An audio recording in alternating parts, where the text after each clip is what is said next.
Maintenant, je commence avec Haïti et je vais faire une parallèle avec le peuple Israël. Ce que je vais vous dire là va vous choquer, mais désolé, je vais le dire. Haïti a environ 8 millions de malédictions sur ce pays, sur lui. Le pays d'Haïti a environ 8 millions de malédictions. Vous pouvez me dire, qu'est-ce que je raconte là?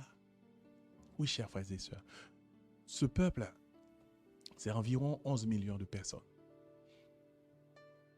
Si on enlève les ados, les jeunes, nous pouvons dire qu'il y a environ 8 à 9 millions de personnes haïtiens.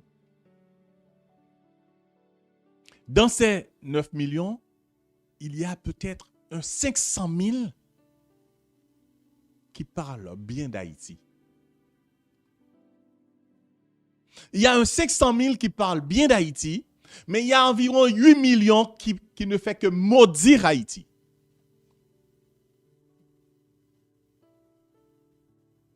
Parce qu'à chaque mauvaise nouvelle d'Haïti qu'ils reçoivent, eux, ils lancent une malédiction. Oh, ce pays est fini, ce pays est foutu, ce pays ne pourra jamais, vous voyez, ce pays ne pourra jamais. C'est comme si ils lancent une autre malédiction sur le pays. Il y a un 500 000, vraiment. Environ. Vous allez dire, comment j'ai fait mes calculs? Eh bien, moi, j'ai fait mes calculs, par exemple, sur 100 personnes que j'ai rencontrées, il y a à peu près 6 ou 7 qui ne maudissent pas Haïti. Les autres qui maudissent, c'est sans le savoir en plus. C'est pourquoi le nombre est si élevé. Il y a des personnes qui maudissent Haïti sans le savoir. Et ils le font tous les jours. Parce que pour eux, ce n'est pas une malédiction ce qu'ils disent. C'est comme l'exemple des ados que je viens de vous donner. Ces ados-là qui ont tué l'autre en lui lançant des paroles négatives. Non, ce n'est pas vrai. Ce n'est pas nous. Ce n'est pas à cause de nous qu'elle meurt. Ce n'est pas à cause de nous. Si on va questionner ces ados, dites, qu'est-ce que vous avez dit à elle? Pourquoi elle s'est enlevée la vie? Qu'est-ce que vous avez dit? Mais non, ce n'est pas à cause de nous. C'est comme ça beaucoup d'Haïtiens pensent. Ils racontent toutes sortes de choses sur le pays d'Haïti. Oh, ce pays n'est pas bon, ce pays est fini, ce pays ne pourra jamais, ce pays... Ils disent toutes sortes de choses et c'est presque tous les jours. Pour eux, ils disent le pays n'est pas bon, ce pays est fini, mais ils attendent un miracle de Dieu. Ils attendent un miracle de Dieu parce que Dieu peut-être, ils pensent que Dieu seul peut faire quelque chose. Je vais vous demander à Jelmy de mettre pour nous Romains chapitre 14, je pense. Romains chapitre 14. Non, Romains 12, verset 14. Vous allez entendre. Qu'est-ce que la parole de Dieu nous dit? Romains 12, verset 14, ça nous dit quoi? Romains 12, verset 14, nous dit...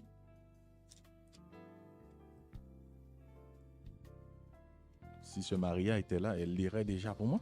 12, 14, ça nous dit... Bénissez... Attendez, écoutez bien, hein? Bénissez ceux qui vous persécutent, bénissez et ne maudissez pas. Donnez-moi un Haïtien qui ne maudit pas les kidnappeurs, qui ne maudit pas les politiciens, qui ne maudit pas son pays, qui ne maudit pas tout ce qui se passe en Haïti. Peut-être il y en a un petit groupe. Mais la parole de Dieu dit, bénissez et ne maudissez pas. Mais il y a environ 8 millions d'Haïtiens qui maudissent leur pays sans le savoir.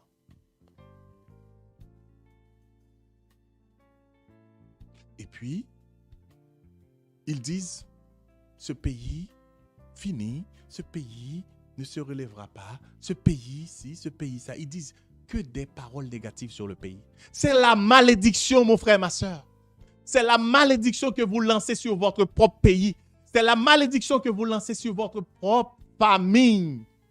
Il y a des parents haïtiens, quand j'ai entendu ce qu'ils disent sur leurs enfants, oh mon Dieu. Ils disent à leurs propres enfants, vous ne serez jamais rien. Comment une mère, un père pourrait lancer ça dans le visage de son enfant? Vous ne serez jamais rien. Le pire, ils ne savent pas que c'est la malédiction qu'ils lancent. Ils ne savent pas. Je reprends toujours l'exemple des jeunes que je viens vous donner. Si on demande à ces jeunes-là, pourquoi, qu'est-ce que vous avez fait à elles? Elles vont dire, non, on n'a rien fait. On n'a rien fait, mais l'autre meurt à cause d'elles. Mais elles n'ont rien fait. C'est ce qui se passe en Haïti. Les Haïtiens maudissent leur pays, les Haïtiens disent toutes sortes de choses sur leur pays, mais ces Haïtiens-là n'ont rien fait. La parole qui sort de votre bouche, mon frère, ma soeur, peut donner la vie, ça peut tuer, ça peut détruire un pays, ça peut détruire une famille, ça peut détruire. Arrêtez de dire des bêtises, arrêtez de faire sortir des paroles négatives. La parole de Dieu que nous venons de lire dans Romains nous dit, bénissez, ne maudissez pas. Ne maudissez pas vos enfants. Ne maudissez pas votre pays. Ne dites pas à votre pays c'est fini. Ne dites pas à votre pays que ce pays-là. Ne dites pas, ne dites pas, ne dites pas. Maintenant, je vais faire une parallèle avec la parole. Si nous regardons dans Moïse, vous allez voir la puissance de la parole. La puissance de la parole, Moïse. Si nous prenons l'exemple de Moïse que nous trouvons dans Exode chapitre 14, le verset 13. Exode chapitre 14, le verset 13, Moïse devant la mer Rouge. Le peuple Israël est bloqué, la mer Rouge devant eux, l'armée de Pharaon derrière eux. Alors, Moïse criait à l'Éternel. Qu'est-ce que l'Éternel a dit à Moïse? Arrête de m'appeler. Waouh! Arrête de m'appeler. Tu as déjà tout ce qu'il faut. Quand le Seigneur a dit ça à Moïse, regardez bien qu'est-ce qui va se passer. Hein? Moïse appelle Dieu. Dieu dit, arrête de m'appeler. Tu as déjà tout ce qu'il faut. Aujourd'hui, chers compatriotes haïtiens, je vais vous dire une chose. Vous avez déjà beaucoup de choses pour sauver Haïti. Mais vous utilisez ça mal. Il faut faire l'inverse. Il faut bénir ce pays. Il faut arrêter de dire des sottises sur ce pays. Qu'est-ce que Moïse va faire quand le Seigneur lui a répondu ainsi? Arrête de m'appeler, tu as déjà tout ce qu'il faut. Moïse va utiliser le bâton et Moïse va utiliser la parole. La parole et le bâton. Et qu'est-ce que Moïse va dire? Est-ce qu'on va mettre ça pour nous? Et Moïse répondit au peuple, ne craignez rien, restez en place et regardez la délivrance que l'Éternel va vous accorder en ce jour. Oh wow! C'est pas demain, après-demain, c'est en ce jour. Regardez ce que le Seigneur va faire. Moïse déclare la parole de Moïse. Les Égyptiens que vous voyez aujourd'hui, vous ne les verrez plus jamais. Moïse a fait cette déclaration sublime. Et ça s'est passé. Moïse a déclaré, Moïse a utilisé le bâton que le Seigneur lui a donné et la parole. Parce que notre Dieu, c'est un Dieu qui demande l'action et la parole. Vous allez voir ça dans Ézéchiel chapitre 37. Je sais ce qu'on va mettre ça pour nous. Ézéchiel chapitre 37, verset 13 à 14. Notre Dieu demande parole et action. Et si nous lisons, qu'est-ce que Ézéchiel chapitre 37, verset 13 et 14 nous dit? Et vous saurez que je suis l'Éternel lorsque j'ouvrirai vos sépulcres et que je vous ferai sortir de vos sépulcres, ô mon peuple. Le verset 14 nous dit, je mettrai mon esprit en vous et vous vivrez. Je vous rétablirai dans votre pays et vous saurez que moi, j'aime ça, écoutez bien, hein? Laissez-moi boire un peu d'eau, c'est tellement important ce que je vais dire. Et vous saurez que moi, l'Éternel, j'ai parlé et agi, dit l'Éternel. Parler et agi. La parole, cette âme puissante que le Seigneur nous donne, nous pouvons l'utiliser, mais ça prend des actions aussi. Ça prend des actions aussi.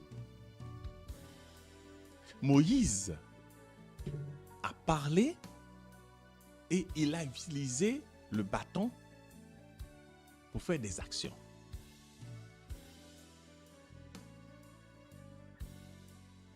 Ça s'est passé comme ça. Aujourd'hui, je vous ai dit, dans les 8 millions qui maudissent Haïti, il y a un 500 000. Il y a un 500 000 qui ne maudissent pas. Mais est-ce que ces 500 000 font des actions? Je peux partager avec vous l'action d'une personne, d'un Haïtien. Il s'appelle Jean-Pierre Roy. Il a décidé de faire une chose que vous pouvez voir et dans les Jeux olympiques qui se passent actuellement en Chine. Il a dit, j'ai décidé qu'on parle Haïti d'autrement. Au lieu de parler de la misère d'Haïti, de ci, de ça, je vais faire une chose. Je vais aller aux Jeux olympiques. Je vais chercher des athlètes. Je vais ci, je vais ça. Il a représenté Haïti aux Jeux olympiques d'hiver. Haïti n'a pas de glace, n'a rien, n'a pas de neige. Et pourtant, il a trouvé un jeune skieur, Richardson Viano, un jeune de 19 ans qui vit en France, qui a la nationalité française bien sûr, mais qui a été adopté par des Français, mais qui a le sang haïtien qui coule dans ses veines aussi, et qui a représenté Haïti. Et tout le monde ne fait que parler de ça. Haïti aux Jeux olympiques d'hiver pour la première fois. Un Haïtien qui a décidé. Il a fait, il a parlé, il a fait des actions. Voici ce que nous avons besoin pour changer Haïti. Nous avons besoin des actions. Nous avons besoin des jeunes, des gens, des Haïtiens qui disent nous allons faire. Il ne faut pas dire moi je vais attendre quand le pays est calme, quand tout. C'est nous qui allons faire. Quand nous commençons à faire, les kidnappeurs, ils vont cesser, ils vont suivre. La justice, quand il faut commencer, chers amis. Moi, avec mon ami, on a un plan pour Haïti, pour concernant le sport aussi. J'ai commencé à travailler ça depuis en 2017. Je dis, en 2030, on va exécuter. Pas avant 2030, on va exécuter ça pour qu'en 2030, Haïti puisse envoyer des jeunes, des athlètes aux Jeux olympiques, un peu partout, Coupe du Monde, là. On va faire des affaires. Nous, depuis 2017, je là-dessus. Je fais beaucoup de choses. Je commence à récupérer des petits sous, à mettre de côté et pour qu'en 2030, ce rêve se réalise pas. En 2030, ça va se réaliser avant 2030. Et il n'y a personne qui peut m'empêcher de réaliser ça, sauf Dieu. Et je n'attends pas, que le pays soit calme. Non, j'attends l'ordre de Dieu. J'attends l'ordre de Dieu. Si le Seigneur me dit, Luc, tu vas commencer tout de suite, c'est sûr que moi, pour faire ça aussi, je sais que je dois mettre de l'argent de côté, je dois me préparer, je dois organiser. Et je fais tout ça déjà. Je commence à faire ça. Quand le Seigneur me dit, va aider, je vais. Nous avons besoin des actions au lieu d'attendre que c'est Dieu qui va sauver Haïti. Nous avons besoin des actions concrètes. Au lieu de maudire Haïti, nous avons besoin de poser des actions et prophétiser, parler des paroles de bénédiction. Voici ce que nous avons besoin pour sauver Haïti. Si vous pensez que c'est Dieu qui va sauver Haïti lui seul, sans vous, ça c'est votre façon de penser. Mais moi je crois que Dieu a toujours besoin de nous pour sauver. Vous allez voir, hein, le peuple que Dieu a choisi, comment Dieu l'a traité. Le fait que ce peuple-là n'a pas utilisé la parole et l'action. Maintenant, vous allez voir. Parce que vous pouvez dire, c'est Haïti. Haïti peut-être n'est pas le peuple de Dieu. Et vous allez voir comment Dieu a réagi. Ce Moïse, je viens de citer, qui avait obéi à Dieu, commencé à entrer en âge. Je ne sais pas si c'est l'âge ou bien la fatigue. Moïse commence à désobéir malgré lui. Dieu va dire à Moïse, ordonne à cette pierre de faire couler l'eau. Moïse va frapper la pierre avec le bâton. Pourquoi Dieu n'était pas content? Dieu dit, parle. Dieu n'a pas demandé de frapper la pierre. Dieu dit, avec cette arme puissante, ouvre ta bouche et la pierre va faire sortir l'eau. Ouvre ta bouche. Ouvre ta bouche. Vous voyez? Si vous ouvrez votre bouche en bien pour Haïti, eh bien nous aurons une nouvelle Haïti. Parce que tout est dans la bouche, tout est dans ce que nous disons.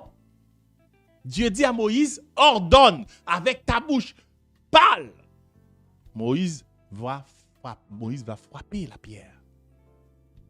C'est pas ça le plus grave que Moïse va faire. Moïse va faire une chose que nous trouvons dans Nombre. Si vous lisez Nombre chapitre 13, verset 30, ce qu'on va mettre ça pour nous. Mais je vous invite à lire le chapitre 14 et chapitre 13 pour bien comprendre. Moïse a envoyé plusieurs espions pour voir le pays que Dieu a promis. Quand les espions revenaient, ces espions racontent ce qu'ils ont vu.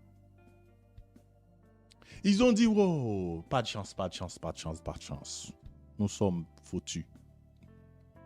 Vous voyez? Là, ils commencent à lancer des paroles de malédiction. Et les anciens qui étaient avec Moïse commencent à murmurer, commencent à lancer des paroles de malédiction. Pourquoi le Seigneur nous a fait ça? Ils auraient dû nous laisser en Égypte comme esclaves. Vous voyez? Ils maudissent le peuple de Dieu.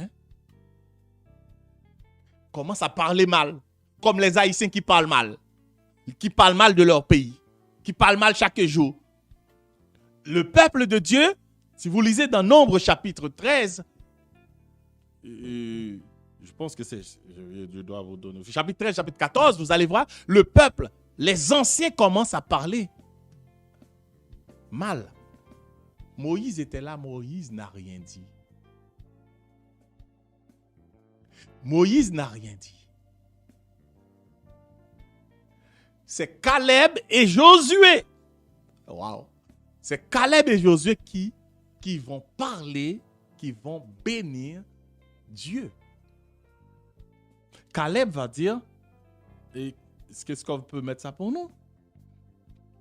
Est-ce qu'on l'a, Scov? Caleb va dire,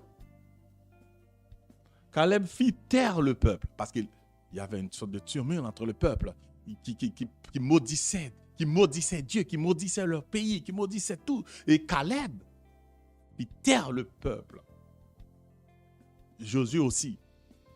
Caleb fit taire le peuple qui murmurait contre Moïse. Et Caleb dit, montons, emparons-nous du pays. Nous y serons vainqueurs. Voilà une parole de bénédiction. Et Josué va dire, si nous avons Dieu avec nous, mes frères, pourquoi vous avez peur? Voilà une autre parole de bénédiction. Les autres anciens murmuraient, les autres anciens parlaient, c'est fini pour nous, comme les Haïtiens disent aujourd'hui, c'est fini pour Haïti. Les autres anciens disaient ça aussi, parce qu'ils ont entendu que les espions racontaient ce qu'ils ont vu. Alors, les anciens qui ont vu la mer Rouge et transformée en deux, là, ils ont vu les miracles, ils ont vu la manne. Maintenant, ils maudissaient. Et qu'est-ce que Dieu va dire? Aucun de vous n'entreront pas dans le pays que j'ai juré de donner à vos pères, sauf Caleb et Josué. Même Moïse, parce que Moïse n'avait rien dit, parce que Moïse n'avait pas parlé, parce que Moïse n'avait pas sorti une parole pour dire, pourquoi vous effrayez? Et Dieu a dit à toute cette génération-là qui parlait mal, il dit, vous n'allez pas goûter le lait et le miel, le pays où coule le lait et le miel, vous n'allez pas goûter ça parce que vous ne croyez pas, parce que vous dites des mauvaises choses sur moi, sur le pays, vous prophétisez mal. Vous n'allez pas goûter. Alors, voilà deux parallèles. Quand nous, les Haïtiens, nous prophétisons mal sur Haïti, n'attendez pas qu'il va y avoir le miracle. Mais quand nous commençons à prophétiser bien, comme l'exemple de Jean-Pierre Roy, tout le monde disait que c'était une folie. Qu'est-ce que tu fais là? Tu parles de Jeux olympiques, tu parles de former des athlètes, tu parles de faire du bien à Haïti. Et il dit, moi je vais le faire. Vous voyez, il y a toujours un Caleb, un Josué qui peut changer les choses.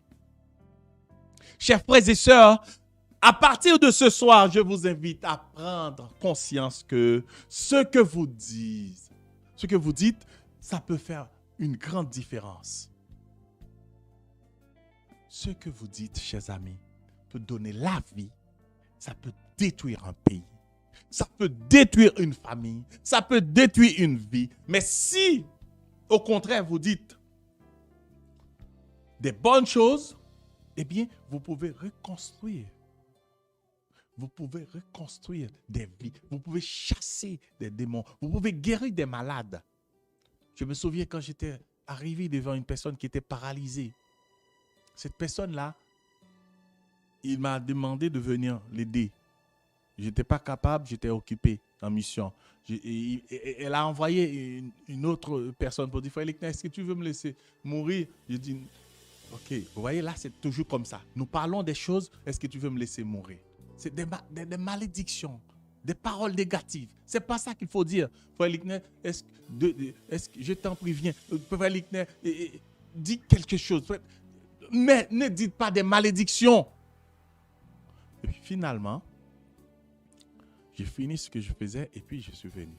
Arrivé, j'ai dit à la madame, j'ai prié, le Seigneur m'a dit, j'étais avec un autre frère, frère Hervé, et le Seigneur nous a montré, comme la madame est paralysée, Elle ne pouvait plus marcher. Le Seigneur nous a montré que d'ordonner. Vous voyez? D'ordonner. Ce n'est pas Dieu, frères amis.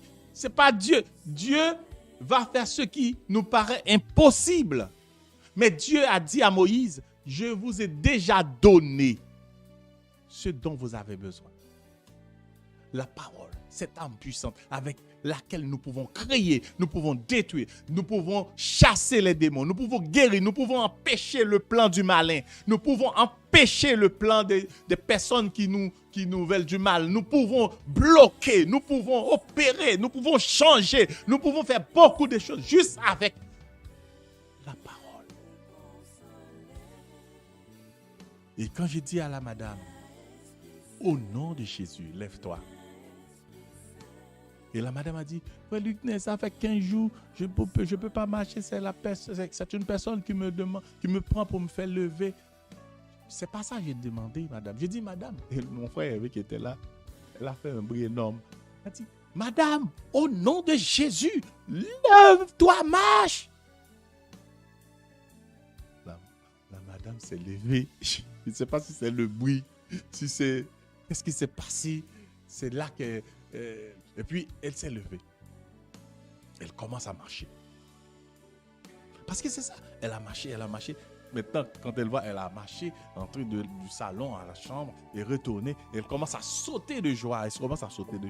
Pour dire, mais c'est avec la parole. Avec la parole, nous pouvons guérir. Avec la parole, nous pouvons... La parole de Dieu, bien sûr. Ce n'est pas notre parole. Ce n'est pas les ministres de Dieu. Il y a des ministres qui font des spectacles, des shows à la télévision pour dire que nous avons la puissance, nous allons faire... Ce n'est pas ça. Cette parole-là, ce n'est pas une parole pour la caméra. Ce n'est pas une parole pour faire des choses... Non, c'est une parole que le Saint-Esprit vous donne. Si le Saint-Esprit ne vous donne pas, si le Saint-Esprit ne vous dit pas de faire, d'agir, vous ne dites rien. Alors, quand le Saint-Esprit vous dit de faire une chose, vous faites ça. Quand le Saint-Esprit vous dit d'ordonner, de parler, eh bien, avec cette parole qui va sortir de votre bouche, cette parole va bénir, cette parole va guérir, cette parole va chasser les démons, cette parole va libérer un peuple, cette parole va reconstruire un peuple, cette parole... beaucoup de choses. Chers amis, vous venez de voir, c'est pas Haïti, c'est pas un pays, c'est la parole qui sort de notre bouche. Pour ne pas dire que Dieu n'aime pas Haïti, Dieu n'aime pas les pays. Non, c'est pas ça. L'exemple est clair. Son peuple qu'il a choisi a subi la même chose. Parce que le peuple a parlé mal. Les anciens ont parlé mal, ils n'entraient pas. Vous les Haïtiens, si vous parlez mal, c'est vous qui détruisez votre pays, ce n'est pas Dieu. Si vous parlez mal, c'est vous qui détruisez votre pays. Il faut arrêter de parler mal pour parler bien. Il faut arrêter de parler mal pour faire du bien, pour poser des actions. La parole et action. C'est ce que nous avons vu dans Ézéchiel chapitre 37, 13, 14. Dieu dit, j'ai parlé, j'ai agi. Ce soir, chers amis, je vous demande une seule petite chose. Avant de dire une chose, soit à votre enfant, à votre femme, à votre pays, avant de faire sortir ça, la Bible dit de tourner votre langue 7 fois avant de faire sortir une parole. 7 fois. Parce que une fois sortie, cette parole va faire une chose, soit bien ou mal. Est-ce que vous pouvez me promettre qu'à partir de ce soir, vous allez arrêter de maudire vos parents, votre pays, votre progéniture, vos projets? Est-ce que vous pouvez me promettre, est-ce que vous pouvez promettre à Dieu qu'à partir de ce soir, vous allez arrêter? J'ai tellement d'exemples de ce que le Seigneur m'a permis de réaliser juste avec la parole. Il y a d'autres pasteurs, d'autres frères, d'autres prêtres qui ont des exemples aussi. Avec juste la parole, qu'est-ce qu'ils ont créé? Ce que j'aime dans la parole de Dieu, dans Jean, il nous dit, au commencement était la parole. La parole était avec Dieu. La parole était Dieu. C'est-à-dire, la parole qui sort de notre bouche, c'est Dieu. C'est comme, ça a une puissance. Ça peut donner la vie, ça peut détruire. En elle est la vie. Jean chapitre 1er, verset 4. Dans la parole réside la vie. À partir de ce soir, est-ce que vous pouvez promettre à Dieu que vous allez faire attention à ce qui sort et sortira de votre bouche? Est-ce que vous pouvez faire cette petite promesse à Dieu? Est-ce que vous pouvez arrêter de maudire? Je vais vous donner le secret pour annuler les malédictions maintenant. Voilà, qu'est-ce qu'il faut faire? Il faut annuler cette malédiction. Il faut annuler cette malédiction. Tu vas jeûner, tu vas prier, tu vas demander pardon au Seigneur. Ce soir, je vais vous demander de casser des malédictions avant de dormir. Vous savez qu'est-ce que vous avez prononcé dans votre vie? Qu'est-ce qui vous rend malheureux, malheureuse? Des paroles. Vous savez, moi, avant de dormir chaque soir, j'ai prié pour casser les malédictions. Parce que le malin peut m'envoyer des malédictions. Et, je ne sais pas, mais j'ai cassé ça tous les soirs. Je dis, Seigneur, au nom puissant de Jésus, j'annule toute malédiction qu'on a pu m'envoyer. J'annule ça dans le nom puissant de Jésus. Ce soir, je vais vous dire ça. C'est ça notre prière de ce soir. Notre prière de ce soir, ça ne va pas être une prière de guérison, de libération, de ci, de ça. Notre prière de ce soir, c'est une prière de casser des malédictions. Si vous n'êtes pas heureuse, si vous n'êtes pas heureux, si vous souffrez d'une maladie, si vous souffrez... Vous voyez, je vais vous donner un dernier exemple. Moi, j'étais j'étais au petit séminaire pour devenir prêtre. Et ça, cet exemple-là, je vous le dis pour comprendre l'effet des paroles qui sortent de notre bouche. Et puis, arrivé à l'île de la Tortue en vacances, je suis allé, il y a une chapelle, et là, j'ai donné la parole, j'ai donné l'enseignement. Les gens ont aimé quand j'apporte la parole, ils ont aimé. J'ai mon oncle qui aimait ça aussi. Et puis, je dois passer manger dans 2 ou 3 maisons chaque soir. Un jour soir, je suis allé m'amuser avec d'autres jeunes qui venaient du Cap-Haïtien. Je suis arrivé en retard chez mon oncle qui m'attendait. Vous savez, ils n'ont pas de téléphone, pas de lumière. Et à 7h, si c'était 8h, ils doivent aller coucher. Et moi, je suis arrivé à 9h30, 10h moins. Et ils m'attendaient pour la nourriture, pour manger. Et moi, j'ai déjà mangé dans 2 maisons. J'attendais peut-être, ça diminue un peu. C'est comme je ne voulais pas décevoir, etc. Finalement, en arrivant, mon oncle a dit une parole. J'étais au petit séminaire. Mon oncle a dit, tu vois, tu ne seras jamais prêtre. Et puis, il a sémenté. Il a sémenté. Et vous connaissez les Haïtiens, là, les serments que les autres font. Juste comme ça. Parce que je suis en retard pour la nourriture. Il dit, tu ne seras jamais prêtre. Et puis, il a fait un serment. J'étais au petit séminaire. Les autres pensaient que s'il y a une personne qui allait devenir prêtre, c'était moi. Ce serait moi. Et pourtant, les autres, tous les autres, ils sont prêtres actuellement, sauf moi.